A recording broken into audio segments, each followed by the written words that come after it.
Today I'm going to show you guys how to do the pike press to handstand. Now the pike press is when we keep the legs together, we keep the legs straight and then press up to your freestanding handstand would be the goal.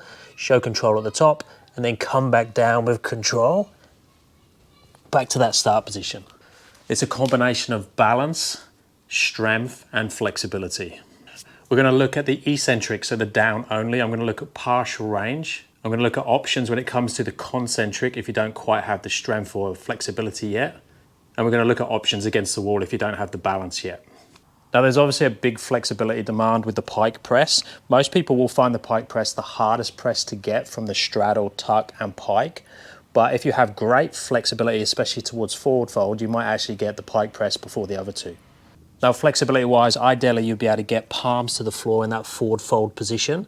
But there are some options if you're not quite flexible. Like I can do a pike press here and I'm using way more planche to get up. Now that demands a little bit less flexibility, but ideally you need to be able to get that comfortable palms to floor. So let's first look at the eccentric. Now the eccentric is really good at assessing the movement. So I'm going to start in handstand and then pass through the pike press. So in that start position, and then as I come down, the hips come backwards, shoulders stay on top of the hands as best I can, all the way down to kiss the floor. Now that's the goal. Normally if you're working towards a pike press, you won't have that super clean eccentric yet, because if you have a very, very clean eccentric, you can probably actually do the press already. So you're normally going to have some gaps where you drop through that movement. Now to make things easier, we can use a wall instead of doing the freestanding, so it obviously takes a lot of the balance work out of it. I'm just going to play with positioning of the hands just from an assessment point of view. So I've externally rotated the hands to make it a little bit easier to take my back all the way to the wall. And then I'm just going to see as I come down, I'm keeping the legs straight. Now I need to push back into the wall, both with the butt and the back and the shoulders, constantly as I come down to make sure I don't fall off. Now you see I got all the way down there with tippy toes touching the floor, and I'm roughly a hand space, or 2 hand spaces if you call that 2, so 1, 2 away from the wall. And I could come all the way down with control. Now I am constantly pushing in that direction towards the wall, and that's something you need to work on, because as soon as you get to the point where you're 90 degrees, your butt wants to come off the wall because your legs are pulling you in that direction. So sucking in as you come down, so it's like I'm pushing into my body as I come down is going to help. But again, when you first try it, most of you are going to fall at some point. So you're going to get around this sort of point. So you'll be able to get to the wall there like this, and then come down to about there. And this is where my hip starts to pull off the wall. So I need to really push that low back into the wall, because this is going to happen to most of you. You're going to fall like that. Now you can take your hands further and further away from the wall, which is going to make it easier to lean against the wall, but it's very hard on the shoulders, it's very hard on the wrists, and you're moving further away from doing the freestanding version, because if the wall wasn't there, you would just fall over. Now, if you do absolutely struggle with that one and can't do it in any way at all, you're probably going to need to bend the legs at some point. Now, you could go around straddle or through tuck. Now, the reason straddle and tuck is much easier is when I come down, especially towards that 90-degree position here, see how far my legs are sticking out? If I go into a straddle, see how the legs now come back closer to the wall. Same with tuck. So in pike, they're that far away from the wall. In tuck, they're much closer into the wall. In a frog position in between those two, it's even easier again, because it really helps to round the back, but also keeps the feet in, keeps the lever arm hanging out here a lot less. So if you need to on your eccentrics, you might have to go back and work more on like a hybrid between the pike, tuck and straddle, just to find a point where you can come down with some sort of control all the way down and kiss the toes to the floor. So the big goal with the eccentric, the down only phase, is to get full range of motion as slow as possible. So if there's any point you're dropping, so you're not getting time under tension in that part, and you're not going to strengthen or condition that area, so you're going to have a gap. Now, one of my favorite drills for the press is looking at this start position, the point at which your toes come off the floor. So if we look at my start position as I start to come up, so there, where is my hip crease relevant to my hands? So my hand there, the back of the hand, the back of the palm, and the hip crease, so where the fold is in the hip. So the point where that fold gets on top of that heel of the palm, that's where I can start to lift, because I've got enough energy and weight in that direction compared to what's in this direction, and I can lift. If I look like this in the position, and this is what happens when you get someone who's got a very deep forward fold, but they don't like to load into their upper back and shoulders, or they're not conditioned to, it looks more like this. So I've got a good deep forward fold, but my weight and energy is going back in that direction. We need to try and work on getting the weight and energy this direction, so forwards, but not just forwards in that direction, it's forwards and up. And that's what allows you to float a little bit, because you're going up in that direction and not face planting in that direction. So to train this point, we want to work on flexibility to get deeper into that position, but also conditioning that position when we rock forwards onto the shoulders, onto the upper back, onto the hands, loading all of that upper back area and shoulders, and not loading hips and glutes and hamstrings like we would in a deadlift. And then if we get two things, we can measure it. So what you can do is you can video from the side. If I'm in this position, I can place this down where my hands are, so in line with the back of the palm there.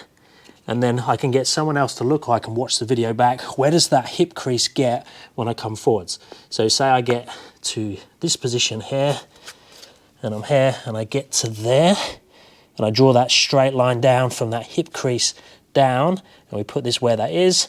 This shows me I need to slowly progress this with that conditioning of spending time there, with that flexibility to slowly get closer and closer and closer.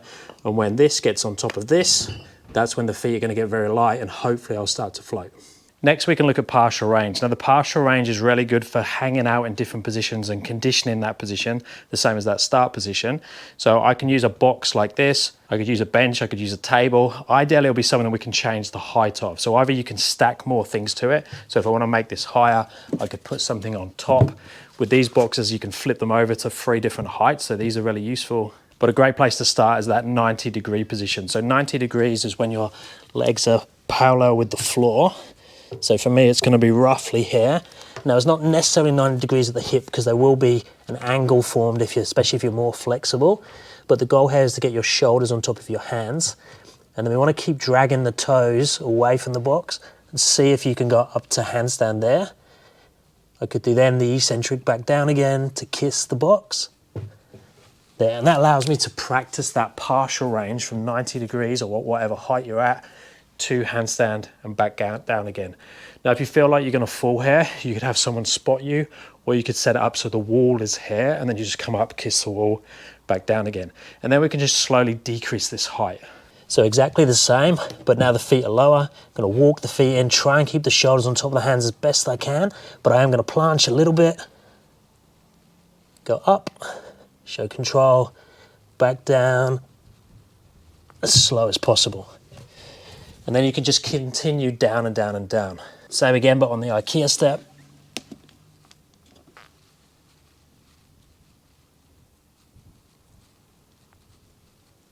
And then we can get down to something like the yoga block. Now, the yoga block is interesting for most people that are very flexible. So you normally get the people that maybe have a yoga background, have a very deep forward fold. They have a pike press to the point that their feet get around a yoga block height from the floor, because that's the point they can come down and keep their hip on top of their hands and their shoulders. So they get to this point, but they get stuck here and then they fall. Because the point they're falling is when the hip is no longer on top anymore and it falls down. So it's normally where they need a little bit more strength or a slightly different technique to get down. Because it's like they're coming down with their legs and they get stuck like this, but their legs aren't quite long enough to touch the floor. So normally it's that yoga block distance. So you see when I do the movement, because I've come from the other direction, my hamstrings weren't that long when I first learned the presses, so I have to round through my back. So I'm using a slightly different technique than someone that can keep their back very flat. Occasionally you'll get people that limb length allows them to keep their back nearly flat, keeps their hip on top, and they can get to the floor. And they're the people that will tend to press very quickly, but they'll actually struggle with catching the handstand at the top because the hip is already up and over and then the legs go on top and they topple over. Now the partial range, like I say, can be done against the wall as well. So you can come down a certain distance and then go back up again. So you're getting the concentric and the eccentric, but working on a different height. So it can be done like this and back down again. But notice now with the back position, and it's how I showed the eccentric as well, is I'm putting all of my back against the wall. Now this doesn't make it slightly easier, but it makes it less like the freestanding version. And obviously the goal is to get the freestanding version. So how can we mimic more the freestanding version but still use the wall? So how we do that is if I start in a handstand against the wall, or ideally freestanding, now I'm going to come down more like a 7 position, try and get the butt to touch the wall. Notice the rest of the back hasn't touched yet. Now it's low back, now it's mid back, now it's upper back.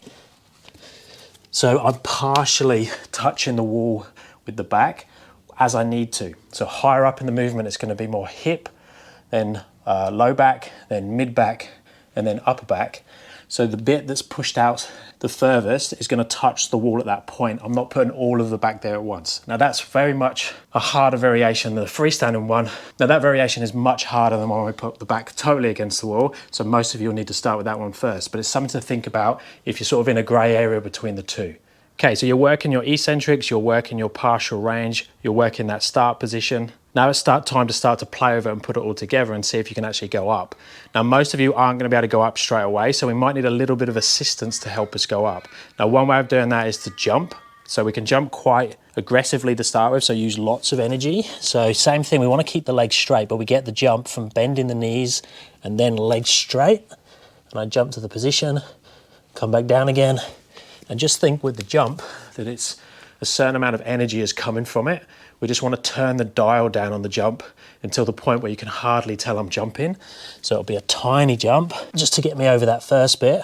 But then I put the eccentric in as slow as possible until the tiptoes touch. Now it is very tricky to fine tune that enough to get it right so you get to the press, but it's one way of starting to work the concentric and the eccentric full of full range of motion. And it's definitely a good drill to catch at the top, because most people in a pike press, because the legs are swinging up and the hip has to come up and over so far, like that 7 handstand position tends to take the legs up and you tend to go over.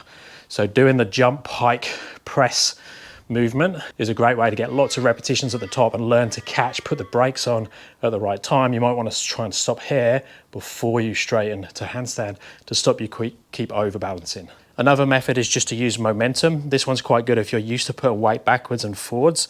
So what I mean by that is if you shift backwards like more of a down dog position, and then I come forwards and back again, and then I just go for the press at that peak of the push forwards. So you can use a type of momentum to get you into the position, sort of slide into it. Other methods when you're learning it is to get someone to spot you or use a band around the hips or something like that. Now the downside of having someone spot you on the legs or through the hips is that you're not getting as much control through the upper back and shoulders, and you're not opening in the same way because someone's lifting your legs. But it's the same with any of the assistance exercises. None of them are perfect because they're mimicking the real thing. They're not actually the real thing. Now most of you are going to struggle somewhere in this process, and it's impossible for me to give you that exact movement that you need, and we need to assess you and work out where your weak link is. Some of you will find it really useful to use like tuck press handstands, straddle press handstands for reps. So things that can help you get a pike press could be straddle press for repetitions to build condition in there. You could do tuck presses. Tuck presses are really good because they bring your hip over. So if you're one of those people that have really good flexibility and can nearly get there with a forward fold position, the tuck is going to force you to round your back a little bit more. So the tuck one, you're probably going to have to do the eccentric, come down to your tuck position, and then now, see, that's the bit where the hip goes and moves over to that position. So conditioning that will be really good for your pike press if you're one of those people that have a deep forward fold, but maybe not so much strength towards that tuck planchy position. If you're someone who's tighter, make sure you're doing lots of Jefferson curls, these type of exercises where you're trying to maximize your forward fold position. So have a target, try and reach to it. Use the Jefferson curl where you roll down through the spine, lock the knees backwards, try and lengthen the spine, so lengthening the low back in this position. The deeper you can get in that, the easier the pike's going to be, especially if you're not naturally flexible in that direction. Now, I've had quite a few questions on the pike press. I've tried to cover them all today. One of them was what happens once you get your pike press and you want to get it through to start working on a L-sit to pike press, or a pike press eccentric through to an L-sit.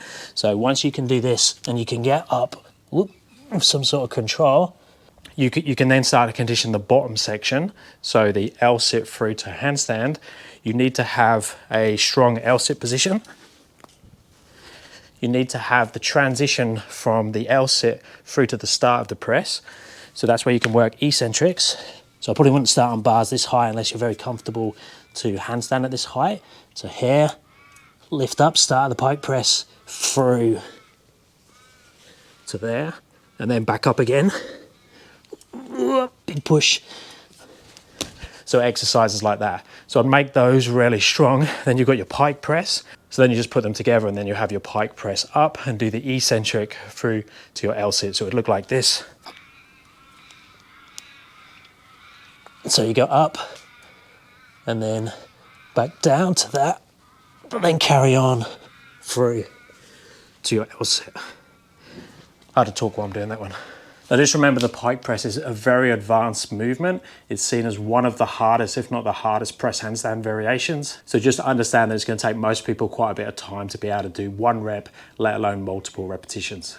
Now let me know if you have any other questions that arise from that video, or if you've tried the exercises and something comes up, stick them down in the comments below and then I'll make a follow-up video answering as many of those as I can. Check out these other 2 press handstand videos, and if you want any coaching, www.paultwyman.com.au, and I'll speak to you next time. Thanks guys.